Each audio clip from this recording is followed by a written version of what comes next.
रामकृष्ण हरी मंडळी. तर हा आहे आमचा घेवडा. आता चालू आहे सध्याला घेवडा, रोज थोडा चालू आहे आमचा ह्याचा. तर ह्याच्यामध्ये आता खुरपणी आलेली आहे, खुरपणी करून घ्यायची आणि रोजचा थोडा चालूच आहे. कधी घरी तोडतो, कधी माणसं लावून तोडून घेतोय. तसं उरकतो मग तोडायला, जसं होईन तसं. दोन गडी आहेत कामाला आमच्या इथं. तर ते काय तोडा करीत आहेत. आता हा घेवडा आहे. तर ह्याच रानामध्ये घेवडा दोडका पण होता. तर दोडका काढून टाकलाय आणि आता मोकळं झालेलं आहे. हे बेड मोकळं करून घेतलेलं आहे. त्याच्यामधलं ड्रीप मल्चिंग सगळं काढून टाकलं आणि वेल पण बाहेर काढून टाकलेले. तर मोकळं झालेलं आहे आता हे रान. आणि इकडं पुढं ढोबळी मिरची आहे.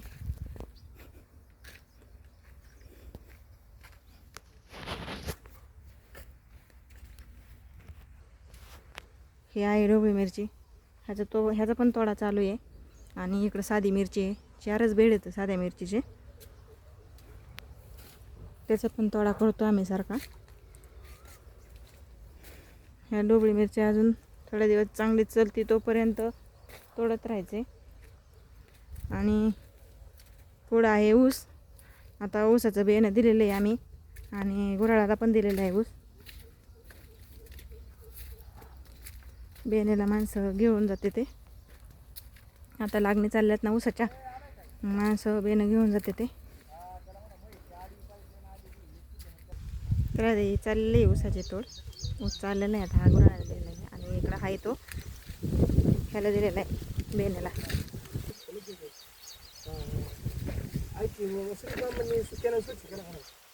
तर हा ऊस चाललेला आहे बेण्यासाठी. ट्रॅक्टरमध्ये भरून चालवलेला आहे हा हे ऊस. आणि हा बेण्यासाठी ठेवलेला आहे आणि हा गुराळाला देऊन टाकलेला आहे. तर हा न्यायचा चालू आहे. निम्मा झालेला आहे तोडून, अजून राहिलेला आहे तोडायचा. तर तोडा चालूच आहे अजून. आणि इकडं आम्ही ढोबळी मिरची होती ह्या रानामध्ये. तर त्याच्यावरचं आधी नेट काढून टाकलं आणि आता ह्याच्यामध्ये आम्हाला कारलं लावायचं आहे. त्याच्यासाठी आम्ही ह्याच्यात जाळी ओढतो आहे. तर जाळी ओढायचं काम चालू आहे. पण आज ऊस तोडायला गेलेले आहेत गडी, त्याच्यामुळं जाळी काही ओढता येणार नाही. जेव्हा येतील तेव्हा ती जाळी ओढायला लागणार आहे. तर हे काम चालूच आहे. इकडं काय थोडाच राहिला आहे आता ऊस तोडायचा. तेवढं झालं की येते. तर मग हे जाळी ओढून घ्यायची. आम्हाला याच्यामध्ये लावायचं आहे कारलं लावून घ्यायचं आहे. तर त्याचीच तयारी चाललेली आहे.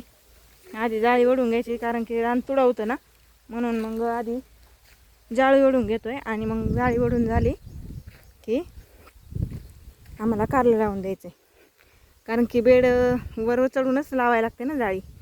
जर नाही लावली तर मग कारल्याच्या वेल हे असं कसं वाढलं ना, वेल मनानेच वरती जाते ह्या जाळीवरती. नसल्यावर मग नंतर न लावल्यावर लय उशीर झालं की मग गुतवाडा होतो सगळा. तर हे लावून घेतली जाळी. 3 बेड झाले होते. परत मग मी गेले घेवडा तोडायला. मग इकडं काही येणंच नाही झालं. राहिली वडायची थोडीशी. एक वडला आहे बेड आणि दुसरा पण अर्धा वडलेला आहे. तर बाकीचं आहे वडायचं राहिलेलं आहे. त्या रानातल्या मिरच्या इथं आणून टाकलेल्या आहेत एका साईडला, इकडं आणि इकडं. आणि इकडं अजून एक प्लॉट ठेवलेला आहे मिरचीचा. तोडा चालू आहे तिचा आता सध्याला. काल झाला आहे तोडा त्याचा. आणि आता त्याला काल फवारणी घेतली. तर ही मिरची आहे. काल आधी तोडा करून घेतला आणि मग औषध फवारणी केली. ही लई वाढली होती मिरची. कटिंग करून घेतलेली. तर शेंडं कट केलेत त्यांचं. आणि आता मध्ये लई पाऊस झाला, त्याच्यामुळं काही तोडा करता नाही आला ना. त्याच्यामुळं तर काही मिरच्या पिकलेल्या आहेत. तर त्या तोडून काढायच्यात आधी. थोडा दिवस ठेवायची ही पण मिरची आणि काढून टाकायची. आणि ह्या दुसरं पीक घेणार आहेत आम्ही. पाऊस अचानक येतो, पावसाचं काय सांगता येत नाही. त्याच्यामुळं काय रानं तयार करता येत नाहीत. तर आहे त्याच्यातच आता काढायचं काम चालू आहे. डोबळी आणि चांगली निघते या, भरपूर निघते आता सध्याला डोबळी. आम्हाला काही जास्त क्षेत्र नाही आहे, 5 एकर आहे, पण त्याच्यातच आम्ही बरेच पिकं घेतो. असं नाही की सगळं एकच हे करते. फक्त डोबळीच लावली होती जास्त, तर ती झालेली आहे आता. आणि आता दुसरी पिकं घ्यायच्यात. ऊस पण असतो, ऊस काही ठेवतो आणि बाकी ते तरकारी करतो. कसा वाटला व्हिडिओ? जर आवडला तर व्हिडिओला लाईक, शेअर आणि सबस्क्राईब करायला विसरू नका. धन्यवाद.